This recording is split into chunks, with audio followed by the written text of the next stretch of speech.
தேவனுக்கே மகிமை உண்டாவதாக. எனக்கு அன்பான கர்த்தருடைய ஜனமே, தேவனாகிய கர்த்தர் உங்களை ஆசீர்வதிப்பாராக. இந்த நாளிலும் நம்முடைய தியானத்திற்கென்று சங்கீதத்தின் புஸ்தகத்திலே 78வது சங்கீதம் 4வது வசனத்திலே வாசிக்கிறோம்.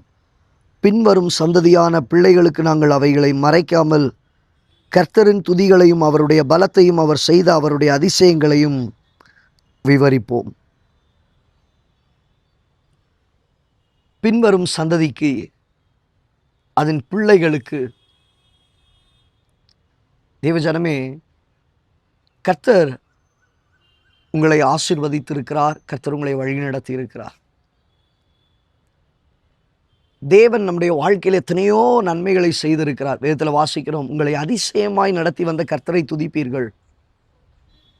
அவர் அன்றைக்கு நடத்தினார், இன்றைக்கு கொண்டு வந்தார், அவரை நாம் துதிக்கிறோம். இப்போ எல்லாருடைய வாழ்க்கையிலும் எப்படியாகிவிட்டது என்றால், துதி உங்களோடையே நின்று போய்விட்டது.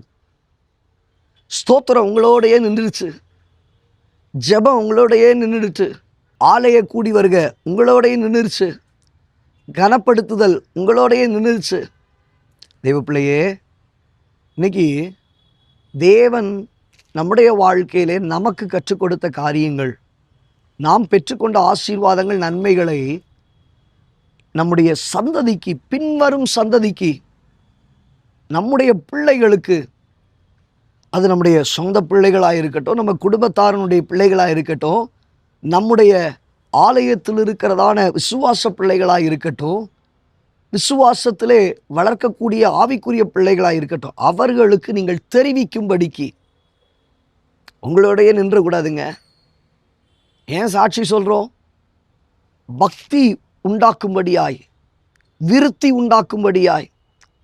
இன்னைக்கு அநேக காரியங்கள் பாதியிலேயே நின்று போகுது. இல்லை இல்லை இல்லை, உங்களிடத்திலிருந்து அவர் உங்களுக்கு செய்த அதிசயங்களையும் துதிகளையும் ஸ்தோத்திரங்களையும் விவரிப்பதற்கு அவர்களுக்கு நாம் கற்றுக் கொடுக்கிற ஒரு நிலை. உங்கள் வாழ்க்கையில் கர்த்தர் உங்களுக்கு செய்தது உங்களோட முடிஞ்சு போயிடக்கூடாதுங்க. அது பிள்ளைகள் வாழ்க்கையில் கடந்து போகணும்னா பிள்ளைகளுக்கு நீங்கள் அதை கற்றுக் கொடுக்கணும். பிள்ளைகளுக்கு அதை கற்றுக் கொடுக்கணும். இன்றைக்கி நம்ம பிள்ளைகள் விரும்புகிறதெல்லாம் செய்கிறோம். ரொம்ப நல்லது, செய்யுங்க, வேண்டான்னு சொல்லலை. அதே நேரத்தில் தேவன் விரும்புகிறத பிள்ளைகளுக்கு சொல்லிக் கொடுக்குறீங்களா?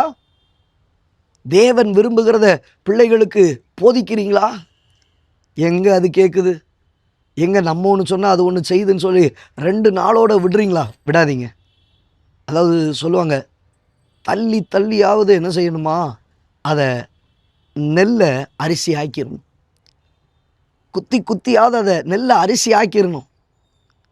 அதனுடைய பலனை நீங்கள் பெற்றுக்கொள்ளணும். கஷ்டமாக இருக்கும், பிள்ளை மதிக்காது, திட்டும், நம்ம ஏளனமாக பேசுவோம், உனக்கு வேறு வேலை இல்லையான்னு கேட்கும்.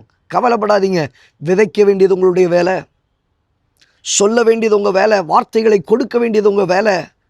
நம்ம எந்த அளவுக்கு பிள்ளைகளுக்கு போதிக்கிறோமோ, ஒரு நாளில் கர்த்தர் அந்த பிள்ளைகளை எடுப்பித்து கட்டுவார். அவர்கள் மற்றவர்களுக்கு போதிப்பார்கள். அது வசனம் அழகாக சொல்லுது, பின்வரும் சந்ததிகளுக்கு, பின்வரும் பிள்ளைகளுக்கு அதை அறிவிக்கத்தக்கதாக தேவன் செய்த அதிசயங்களையும் துதிகளையும், தேவன் நம்முடைய வாழ்க்கையில் நிறைவேற்றி வந்ததான அற்புதங்களையும் அவர்களுக்கு விவரிக்கத்தக்கதாக.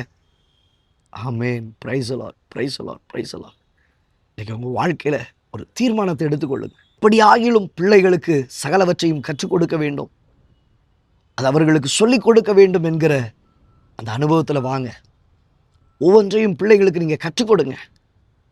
ஆராதிப்பதற்கு கற்றுக் கொடுங்க, ஸ்தோத்திரிப்பதற்கு கற்றுக் கொடுங்க, குடும்ப ஜெபத்தை கற்றுக் கொடுங்க, காணிக்கைகளை செலுத்துவதற்கு கற்றுக் கொடுங்க, ஒழுங்கின்படி நடக்கிறதற்கு கற்றுக் கொடுங்க, பரிசுத்தமாய் வாழுகிறதுக்கு கற்றுக் கொடுங்க. நீங்களும் படத்தை பார்த்துட்டு இருப்பீங்கன்னா உங்கள் பிள்ளைகளும் படத்தை தான் பார்த்துட்ருக்கோம். நீங்கள் சினிமா பாட்டை கேட்டு நீங்கள் பாடிக்கிட்டு இருப்பீங்கன்னா உங்கள் பிள்ளையும் சினிமா பாட்டு பாடி கேட்டுக்கிட்டு இருக்கோம். வேண்டாம்.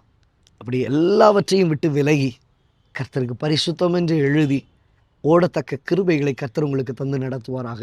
கர்த்தர் உங்களை கைவிடுவதில்லை. கண்களை மூடி ஜெபிக்கலாமா?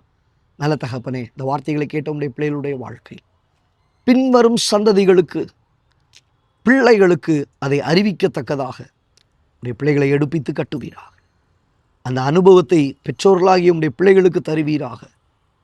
பிள்ளைகள் அதை கேட்பதற்கு, செவி கொடுப்பதற்கு வாசல்களை திறப்பீராக. தாழ்த்தி ஒப்பு கொடுக்கிறோம் இயேசுவின் நாமத்தில் பிதாவே. ஆமென். எனக்கு அன்பான தேவஜனமே, உடைய வாழ்க்கையில் பிள்ளைகளுக்கு போதிக்க வேண்டும், கற்றுக் கொடுக்க வேண்டும், சொல்லித்தர வேண்டும் என்கிற ஒரு இருதயத்தை கர்த்தர் உங்களுக்குள்ளே தருவாராக. கற்றுக் கொடுங்கள். பிள்ளைகள் அதை கடைசி வரையிலும் கைவிடாதிருப்பார்கள். வழி நடத்துவதற்கு அது ஆசீர்வாதமாக இருக்கும். God plus.